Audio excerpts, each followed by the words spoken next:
Hello students. आज का हमारा जो चैप्टर है वो केमिकल इक्विलिब्रियम है। केमिकल इक्विलिब्रियम में स्टार्ट कर रहा हूँ, ठीक है। तो अभी पहले हम लोग कुछ बेसिक्स देखते हैं, ठीक है। तो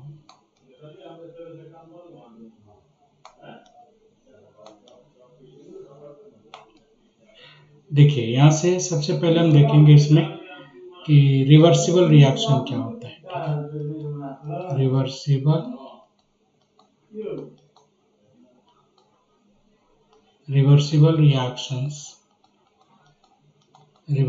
रिएक्शन क्या होता है। देखो, ऐसी रिएक्शन जो फॉरवर्ड भी चलता है और बैकवर्ड भी चलता है, इसको हम रिवर्सिबल रिएक्शन बोलते हैं। आप ये भी कह सकते हो ऐसी रिएक्शंस जिसमें प्रोडक्ट फिर से रिएक्टेंट बनाता है, इसको हम रिवर्सिबल रिएक्शन बोलते हैं, ठीक है। जैसे ए यहाँ बी में जा रहा है और बी ए में जा रहा है, कन्वर्ट हो रहा है, तो ये रिएक्शन दोनों डायरेक्शन में हो रही है, इसको हम रिवर्सिबल रिएक्शन बोलेंगे, ठीक है। और ये रिवर्सिबिलिटी का साइन है, ये हमको यहाँ पे दोनों के बीच में लगाना पड़ता है, रिएक्टेंट्स एंड प्रोडक्ट्स के बीच में, ठीक है। चलो, ये फर्स्ट पॉइंट हो गया हमारा। सेकेंड पॉइंट में हम देखेंगे कुछ एग्जांपल्स। जैसे कुछ एग्जांपल्स देखिए, जैसे यहाँ पे N2 है प्लस 3H2 है गिव्स 2NH3, ये हमारी एक रिवर्सिबल रिएक्शन है। या फिर अगर हम PCl5 को हीट करते हैं गैस को, तो ये भी हमारा डिकम्पोज होगा और रिएक्शन जो है वो रिवर्सिबल होगी, ऐसे, ठीक है। तो आने वाले सेक्शन में हम लोग बहुत सारे रिएक्शंस देखेंगे, ठीक है। तो ये रिवर्सिबल रिएक्शन हो गई। अभी की जो रिवर्सिबल रिएक्शन है, एक बड़ा इंपॉर्टेंट इसमें टॉपिक हो, तो उसको हम बोलते हैं equilibrium state. Equilibrium state, equilibrium state, ठीक है। Equilibrium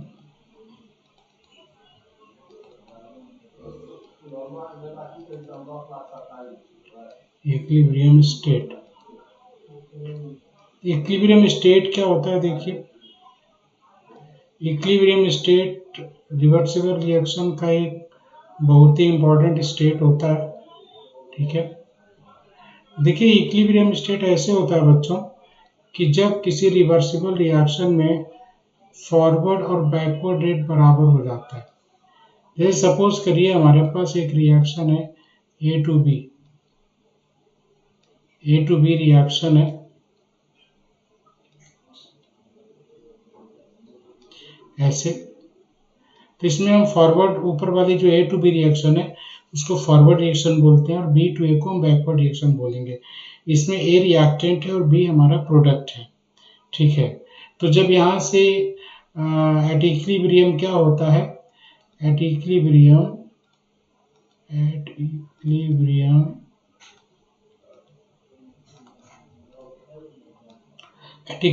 rate of A to B will be equal to rate of B to A, ठीक है भाई। यानी कि A से B का जो रेट है, A से B का रेट का जो है वो B से A के रेट के बराबर हो जाएगा, सो उसको हम इक्विलिब्रियम बोलेंगे, इक्विलिब्रियम स्टेट बोलेंगे, ठीक है। अब यहाँ पे देखिए, जो इक्विलिब्रियम स्टेट हमने बनाया है, इसमें क्या खास बात होती है। इसमें खास बात ये होती है कि जब इक्विलिब्रियम आ जाता है, तो इक्विलिब्रियम आने के बाद में यहाँ पे रिएक्टेंट और प्रोडक्ट के जो कॉन्सेंट्रेशंस हैं वो कांस्टेंट हो जाते हैं, वो फिर बदलेंगे नहीं, हमेशा के लिए कांस्टेंट रहेंगे, ठीक है।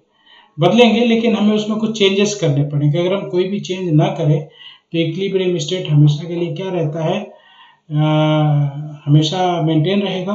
उस पे जो रिएक्टेंट्स और प्रोडक्ट्स के जो कॉन्सेंट्रेशंस हैं वो हमेशा कांस्टेंट रहेंगे।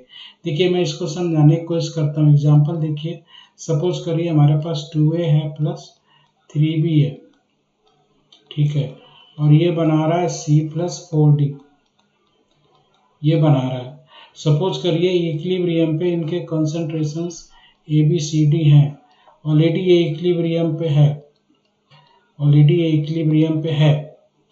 अब देखिए हो सकता है रिएक्शन कुछ सेकंड्स के लिए फॉरवर्ड जाए और फिर उसी टाइम बैकवर्ड भी जाएगी।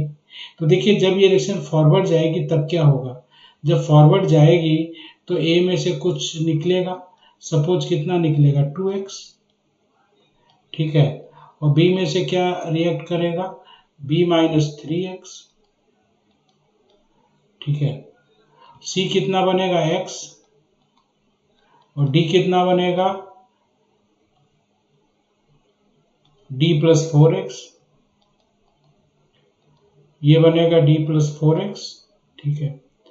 तो ये तो तब है जब रिएक्शन फॉरवर्ड गई, लेकिन उसी रेट से रिएक्शन बैकवर्ड भी गई होगी, जिस रेट से फॉरवर्ड गई है, तो उतने ही टाइम पे उसी रेट से जब बैकवर्ड जाएगी रिएक्शन तो क्या होगा, जितनी रिएक्शन फॉरवर्ड गई उतनी बैकवर्ड भी जाएगी।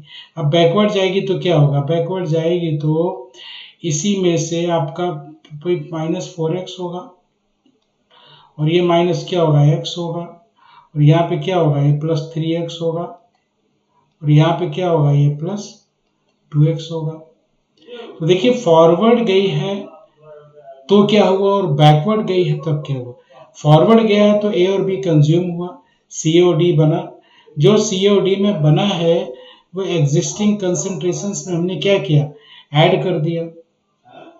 जब रिएक्शन बैकवर्ड गई है तो बैकवर्ड जाने में COD कंज्यूम हुआ है, और CO2 कंज्यूम हुआ है तो ए और बी बना है, तो वो हमने फिर ए और बी में ऐड कर दिया। फाइनली क्या होगा, ये कैंसिल हो जाएगा ना, देखिए ये सब कैंसिल हो जाएगा, और ये जब कैंसिल हो जाएगा तो इसका कंसंट्रेशन क्या हो जाएगा, फिर से ABCD बचेगा, ये A बचेगा, ये B हो जाएगा, ये C हो जाएगा, और ये D हो जाएगा। तो देखिए इस तरह से क्या है, रिएक्शन चाहे जितना चलती रहे, जितनी देर चले, ठीक है, इक्विलिब्रियम पे कॉन्सेंट्रेशन इसके बदलते नहीं है, ठीक है, वो हमेशा ही सेम रहेगा। हाँ बदलेगा अगर हम इसमें चेंजेस करें, जैसे इसका कॉन्सेंट्रेशन चेंज कर दें, या प्रेशर चेंज कर दें, या वॉल्यूम चेंज कर दें, या टेम्परेचर चेंज कर दें, तो ये बदलेगा, तो लेकिन फिर से इक्विलिब्रियम में आ जाएगा। लेकिन जब फिर से इक्विलिब्रियम में आएगा तो उस मोमेंट पे इनके कॉन्सेंट्रेशन बदल चुके होंगे, ठीक है। तो ऐसे केसेस को हम लोग कुछ देर बाद देखेंगे, ठीक है। तो अभी तो ये आपका है, मैं अगला टॉपिक देखता हूँ क्या बताता हूँ आपको। अगला देखिए जो टॉपिक है हमारा, थर्ड टॉपिक है, वो है इक्विलिब्रियम कांस्टेंट। हम यहाँ बात करेंगे इक्विलिब्रियम कांस्टेंट की।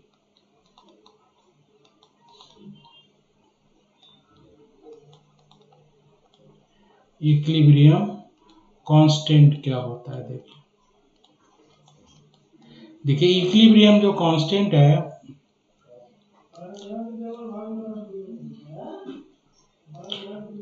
वो ऑब्वियसली नाम से ही पता चल रहा है कि कांस्टेंट है, ठीक है। तो कैसे होगा, सपोज करिए रिएक्शन है A to B, ठीक है, फॉरवर्ड रिएक्शन को हम A to B फॉरवर्ड है, यहाँ पे Kf जो है फॉरवर्ड रेट कांस्टेंट है, और जो Kb है वो बैकवर्ड रेट कांस्टेंट है, ठीक है। तो A to B forward rate constant है और B to A क्या है, बैकवर्ड रेट कांस्टेंट है। तो यहाँ पे इक्विलिब्रियम कांस्टेंट क्या होगा, इक्विलिब्रियम कांस्टेंट जो होगा वो हो जाएगा Kf upon Kb, Kf upon Kb। Kf upon Kb को हम क्या बोलते हैं, इक्विलिब्रियम कांस्टेंट बोलते हैं, ठीक है। तो यहाँ पे देखिए जो इक्विलिब्रियम कांस्टेंट है वो फॉरवर्ड रेट कांस्टेंट और बैकवर्ड रेट कांस्टेंट का क्या होता है, ये रेशियो होता है, ठीक है। तो अब देखिए जो इक्विलिब्रियम कांस्टेंट हमें पढ़ना है वो बेसिकली चार तरह का होगा। फर्स्ट Kc होता है, सेकेंड Kp होता है, और थर्ड जो है वो Kx होता है, एंड जो फोर्थ है वो Kpc होता है, ठीक है। चार तरह का इक्विलिब्रियम कांस्टेंट हम लोग पढ़ेंगे, ठीक है। तो यहाँ पे हम लोग सबसे पहले पढ़ेंगे Kc। Kc कैसे हम लोग फाइंड करेंगे, ठीक है। तो देखते हैं Kc हम लोग कैसे फाइंड करते हैं, ठीक है। तो इसके लिए देखिए हम एक रिएक्शन ले रहे हैं, N1A gas plus N2B gas और M1C गैस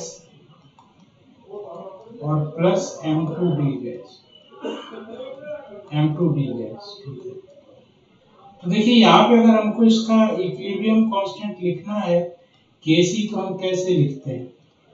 इसको हम लिखेंगे C to the power M1 D to the power M2 और यहाँ पर आएगा A टू द पावर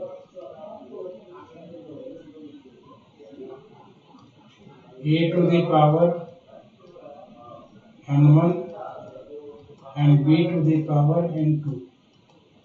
ठीक है भाई, जो इसके कॉफिशिएंट्स है ना वो इसके पावर में आ जाते हैं। ठीक है, ऐसे ये।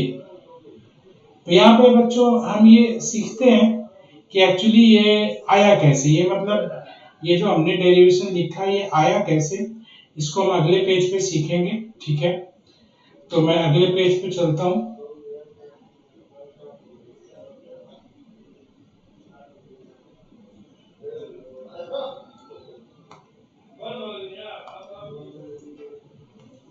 देखिए ये कैसे ये हुआ है डेरिवेशन, तो मैं आपको इस पे बताता हूँ ये कैसे आया। देखिए हमारी जो रिएक्शन थी वो थी N1A प्लस N2B। ठीक है, और ये था M1C प्लस M2D, ये था। ठीक है, अच्छा सारे गैस हैं, मैंने लिखा नहीं है, थोड़ा रुक जाओ, ये एक minute. N1A gas plus N2B gas, ये भी गैस है और ये भी गैस है। ठीक है भाई, तो ये सब जो है आप देखो M1C गैस है ऐसे। ठीक है, देखिए ये हमारी रिएक्शन है। ठीक है, अब हम इसमें देखते हैं सबसे पहले, देखो एक ली चार्ट एक होता है rule, law of mass action. So according to law of mass action, law of mass action, forward rate is proportional to A to the power N1 and B to the power N2। अच्छा ये law of mass action क्या होता है? Law of mass action होता है according to law of mass action rate will be directly proportional to the product of concentrations of reactants, concentrations of reactants। तो देखिए वही हमने भी किया है, हमने प्रोडक्ट सॉरी जो रिएक्टेंट है ए और रिएक्टेंट जो बी है उसके कंसंट्रेशन का प्रोडक्ट लगाया है और जो कॉफिशिएंट्स हैं वो पावर में आ जाते हैं। ठीक है, कॉफिशिएंट जो है वो पावर में आ जाते हैं। अब देखो इसको बच्चों अगर हम करेंगे इक्वल, तो हमारे पास एक फॉरवर्ड रेट कांस्टेंट KF आएगा और ये हो जाएगा आपका N1 और यहाँ पे हो जाएगा ये BN2। ठीक है भाई, ऐसे ही देखो अगर हम रेट बैकवर्ड की बात करें, रेट बैकवर्ड प्रोपोर्शनल टू, तो ये क्या हो जाएगा C to the power M1 और D to the power M2। क्योंकि जब आप बैकवर्ड की बात करोगे ना तो रिएक्टेंट्स क्या हो जाएंगे, फिर C और D रिएक्टेंट्स हो जाएंगे ना। फॉरवर्ड की बात करोगे तो A और B रिएक्टेंट्स हैं और बैकवर्ड की बात करोगे तो C और D रिएक्टेंट्स हैं।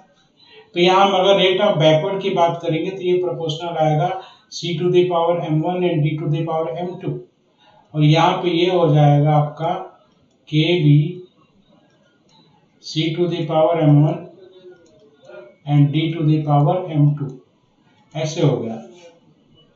अब एट इक्विलिब्रियम आपको पता है क्या होता है, at equilibrium rate of forward equal to rate of backward होता है। तो इन दोनों को इक्वेट कर KF C sorry KF A N1 B N2 equals to C M1, छूट गया, KB भी आएगा KB C M1 and D M2 ये आ गया। अब इक्विलिब्रियम कांस्टेंट हमने क्या बताया आपको? इक्विलिब्रियम कांस्टेंट बताया था हमने kf upon kb, kf upon kb। तो ये क्या हो जाएगा? अब ये हो गया c to the power m1 d to the power m2, ठीक है भाई, और a to the power n1 and b to the power हो जाएगा n2, ठीक है। ये देखिए केसी आ गया, वही जो हमने आपको बताया था वही केसी आ गया, ठीक है, ऐसा। तो केसी ये लिखने का तरीका है। अब फॉर एग्जांपल सपोज करो हमें दिया है n2 प्लस 3h2, ठीक है, तो हम क्या करेंगे भाई, 2NH3 है, आप देखिए यहाँ पे किसका केसी कैसे लिखेंगे? देखिए केसी में जो सी है ना वो कॉन्सेंट्रेशन है। जब हम इक्विलिब्रियम कांस्टेंट लिखने में कॉन्सेंट्रेशन लिखते हैं ना सबका, तो यहाँ केसी लिखा जाता है। और जब हम सबका प्रेशर यूज करेंगे तो यहाँ पे क्या आ जाएगा, केपी आ जाएगा, है ना। तो ये आपका देखिए केसी आ गया, एक रिएक्शन का केसी ऐसे हम लिखते हैं, ठीक है। अच्छा, तो ये अब देखिए जैसे ये हमने आपको लिखना सिखाया। अब हम आपको बताएं, हम केसी जो फाइंड कर सकते हैं, KC can be calculated, KC can be calculated for two types की रिएक्शंस हैं। पहला है एसोसिएशन रिएक्शंस, एसोसिएशन रिएक्शंस, ठीक है, और दूसरा हो जाएगा हमारा डिसोसिएशन रिएक्शन, डिसोसिएशन रिएक्शंस, ठीक है। देखिए एसोसिएशन रिएक्शन में एक एग्जांपल मैं आपको करके दिखाता हूँ। जैसे N2 है, 3H2 है, यहाँ पे बच्चों ये बनेगा 2NH3, ठीक है। अब सपोज करो आपने A ले लिया, B ले लिया, मतलब आपने एक बीकर लिया, उसमें A और B को क्या किया, आपने ऐड कर दिया, और यहाँ पे जो वॉल्यूम है वो V दिया, वॉल्यूम ऑफ कंटेनर जो है वो V है, वॉल्यूम ऑफ कंटेनर V दिया है, ठीक है। आपने कंटेनर लिया 20 लीटर का, उसमें A और B ऐड कर दिया। अब A और B रिएक्शन करेंगे तो क्या होगा, A और B रिएक्शन करेंगे तो यहाँ A माइनस एक्स होगा। अब भाई x क्यों हुआ, क्योंकि इसका जो N2 का कोफिशिएंट है 1 है, यहाँ होगा B माइनस 3x, क्योंकि इसका कोफिशिएंट यहाँ पे 3 है, और यहाँ पे बनेगा 2x, क्योंकि इसका कॉन्सेंट्रेशन 2 है। तो ये जो डिस्ट्रीब्यूशन हम लिखते हैं ना, अकॉर्डिंग टू कोफिशिएंट्स लिखते हैं, ठीक है, ये जो कोफिशिएंट्स होता है उससे लिखते हैं। तो ये हमने क्या किया, अभी इक्विलिब्रियम पर ये जो है हमारा है एट इक्विलिब्रियम, ये जो है वो एट इक्विलिब्रियम है, और शुरू में जो था वो टाइम 0 पे था, स्टार्टिंग में था, इक्विलिब्रियम पे हो गया। अब आप देखो क्या करेंगे, हम कंसंट्रेशन बनाना है ना भाई, तो V से डिवाइड करो, यहाँ V से डिवाइड करो, V से डिवाइड करो, इसको Kc के एक्सप्रेशन में रख दो। Kc का एक्सप्रेशन क्या होगा, NH3 का स्क्वायर, ठीक है, और N2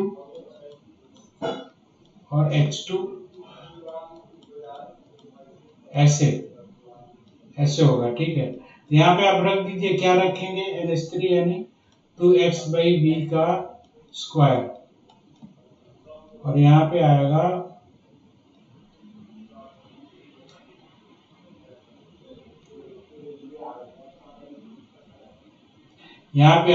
a minus x upon b, और ये आएगा b minus 3x upon b का क्यूब, ठीक है भाई।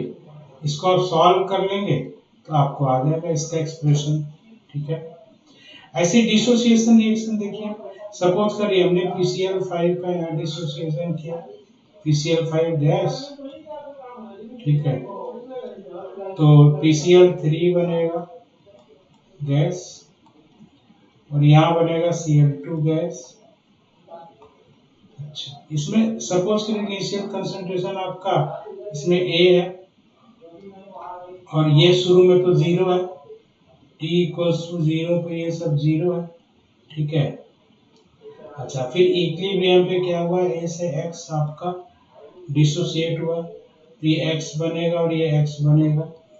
अब इसमें क्या करेंगे, हम वॉल्यूम से डिवाइड करेंगे, इसमें भी वॉल्यूम से डिवाइड करिए आप यहाँ पे, और Kc क्या हो जाएगा, Kc हो जाएगा PCl3 का कंसंट्रेशन, Cl2 का कंसंट्रेशन एंड नीचे आएगा PCl5 का कंसंट्रेशन।